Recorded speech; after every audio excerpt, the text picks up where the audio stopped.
Halo workers. Halo workers. Nah, di bulan Agustus ini kita lagi ada yang spesial nih. Apa yang spesial? Ya aja lah. Spesial paket telur. Spesial paket telur. Jadi di bulan Agustus ini kita lagi ada event bagi-bagi hadiah. Dalam bentuk uang lah.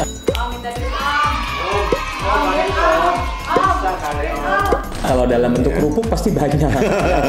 17-an itu mah ya. 17-an. Nah, karena di bulan Agustus ini Workerspedia itu lagi ulang tahun. Yang ketiga.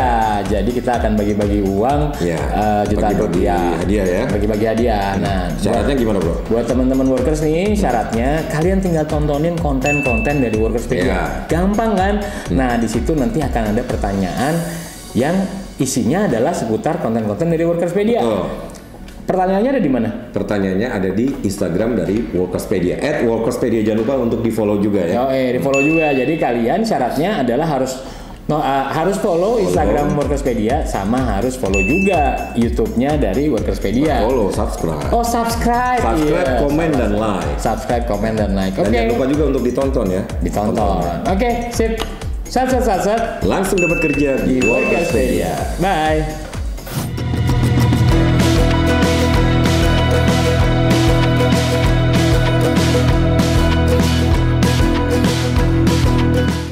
Tuh, gila. Asli deh, gue ngelihat ini ya kasus-kasus yang emang terjadi ya sama ART ya, memang di dalam negeri menurut gue cukup miris ya. Gue sih kebayang aja sih bro, maksudnya di dalam negeri aja seperti itu, gimana ya mereka kalau kerja di luar negeri, karena memang sekarang nih gue lagi sering banget ngelihat gitu ya, banyak banget lembaga-lembaga yang membuka pekerjaan-pekerjaan di luar negeri, bener gak sih? Betul. Gue di job fair kemarin, gue ke job fair di daerah Bekasi, terus gue ada juga job fair dan lain yang gue sering banget ngelihat, oh ada lembaga nih yang menawarkan kerja ke negara Asia yang udah maju, atau ke Kanada kadang-kadang, ke Australia gitu ya. Tapi sebenarnya gini. Lu nggak perlu khawatir seperti itu ya, dimana ya kita juga pastikan ada perlindungan juga untuk pekerja yang memang dikirimkan atau mereka bekerja di luar negeri. Gitu. Jadi kejadian-kejadian yang lu lihat gitu, yang lu baca tadi, yang kita baca itu, gua rasa sih bisa diminimize. Betul, pada saat tenaga kerja Indonesia berangkat ke luar negeri untuk bekerja.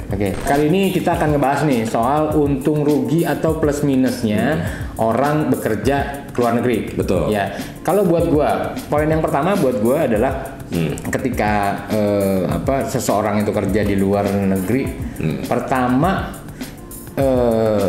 biaya lah ya. Maksud gua setuju gak lo kalau orang kerja di luar negeri itu akan mengeluarkan biaya yang besar.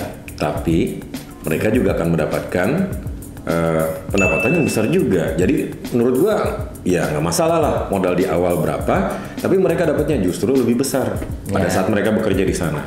Tuh workers dari masyarakat tuh berpikirnya ketika lo ngeluarin modal besar ya tetap aja lo akan mendapatkan yang lebih besar. Tapi kan artinya kan lo kan harus mencari dulu ya sebelum lo bener-bener bekerja, bener gak sih? Jadi modalnya itu dari mana? Nah, sebenarnya modalnya tuh banyak lah ya, mungkin dari pinjam orang tua, pinjam saudara, atau pinjaman misalnya atau misalnya jual aset juga dari keluarga, itu kan juga bisa ya. Jadi memang ya banyak cara lah menuju Roma gitu ya, banyak cara juga untuk kalian workers apabila ada yang berminat untuk bekerja di luar negeri gitu ya, itu benar-benar gampang banget sekarang sih. Gampang banget ya. Betul. Jadi ada beberapa negara juga yang saat ini, khususnya negara-negara berkembang yang memang mereka membutuhkan banyak sekali tenaga kerja gitu. Jadi ya di bidang konstruksi, otomotif, di manufacturing juga gitu ya. Ya di bidang kesehatan juga ya banyak lah. Tapi sorry ya, bisa gak sih kalau misalnya di sana mereka akan jadi pekerja kasar juga biasanya gitu ya, atau apakah ada pekerjaan-pekerjaan yang memang membutuhkan skill yang gimana gitu di sana, menurut lo gimana? Ya sebenarnya ketika kita bekerja di luar negeri menurut gua ya, jadi memang mereka atau pekerja-pekerja Indonesia ini sudah memiliki skill yang mumpuni. Harusnya sudah dibekali skill ya. Betul. Dan ya kita nggak bisa berpikir bahwa memang segala sesuatunya akan impactnya negatif terus gitu. You'll never know until you try. You'll never know until you try. Ya, jadi memang lu nggak akan pernah tahu ketika lu nggak pernah coba gitu. Jadi ya minimal coba dulu ketika misalkan memang mental kalian sudah siap untuk bekerja di luar negeri. Oke. Kan kalau ngomongin tadi lu bilang kerja di luar negeri itu cuannya besar, Iya. ya kan? Tapi bener gak sih kalau ya di luar negeri cuannya besar, tapi di luar negeri kan mereka juga akan ada living cost-nya. Living cost-nya juga besar dong, ya kan? Oke. Jadi minimal menambah pengalaman. Kalau menurut gua ya, menambah pengalaman mereka harus boleh dibilang kayak hijrah lah ya, gitu ya. Hijrah kalau dulu Changcuters hijrah ke London.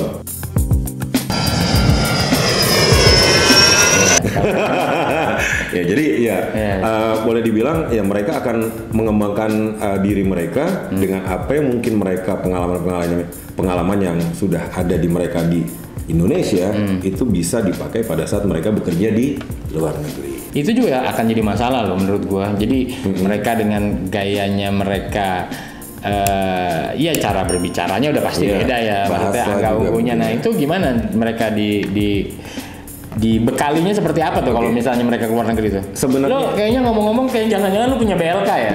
Latihan kerja ya?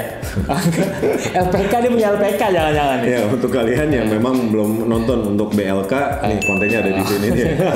Kita ini aja spill aja di sini ya. Ya sebenarnya gini, balik lagi ke si tenaga kerjanya atau pekerjanya itu sendiri. Bagaimana mereka bisa beradaptasi di daerah atau negara orang gitu. Ya mau nggak mau ya survival mode mereka tuh harus nyala. Di Indonesia pun sebenarnya sama. Ketika kita pindah kerja atau kita ada di lingkungan baru, khususnya bagi orang-orang yang bekerja ya, mau nggak mau kan mereka juga harus beradaptasi ya. Nah, kenapa enggak? Itu juga bisa dipakai pada saat mereka bekerja di luar negeri. Ya saya juga dulu pertama kali kerja sama dia ini ada adaptasinya banyak. Jadi harus adaptasi memang.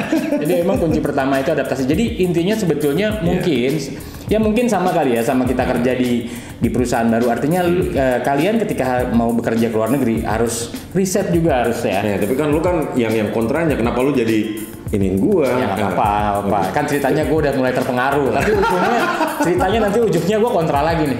Gitu loh. Jadi mungkin teman-teman yang memang mau kerja di luar negeri tadi mungkin harus riset kali ya. Mereka juga harus tahu gitu ya. Apa sih yang mereka hadapi. Betul. Mungkin nanti juga di sana mereka juga harus tahu pekerjaannya apa. Terus mungkin living cost-nya juga. Ya, jadi jangan sampai kalian tersyok-syok.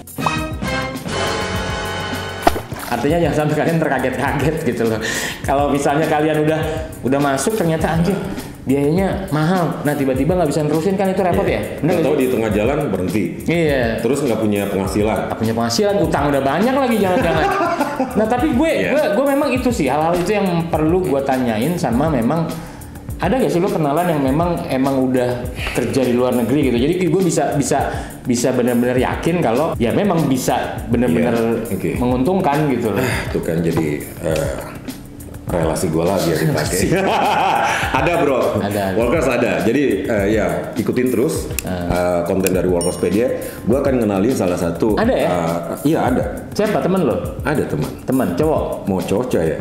Mau cowok mau cewek nih? Kalau Workers gue yakin pengennya cewek karena lebih enak dilihat. Karena kita cowok-cowok udah enak dilihat kan? Ya apalagi kan? kita bapak-bapak menolak tua. Iya, lu sih bapak-bapak.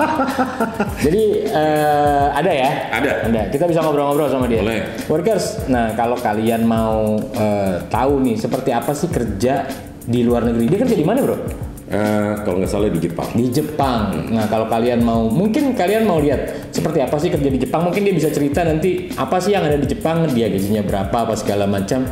Nah kalian bisa lanjut ya nonton konten selanjutnya ya. Dan bisa tahu juga nih Workers untuk fasilitas benefit apa aja yang mereka dapatkan pada saat bekerja di luar negeri khususnya di Jepang. Jadi konten kita kali ini tuh cuma buat pengantar konten selanjutnya. Oke Workers, ya jangan lupa ya untuk tonton konten kita selanjutnya ya. Workers, langsung dapat kerja di Workerspedia. Bye.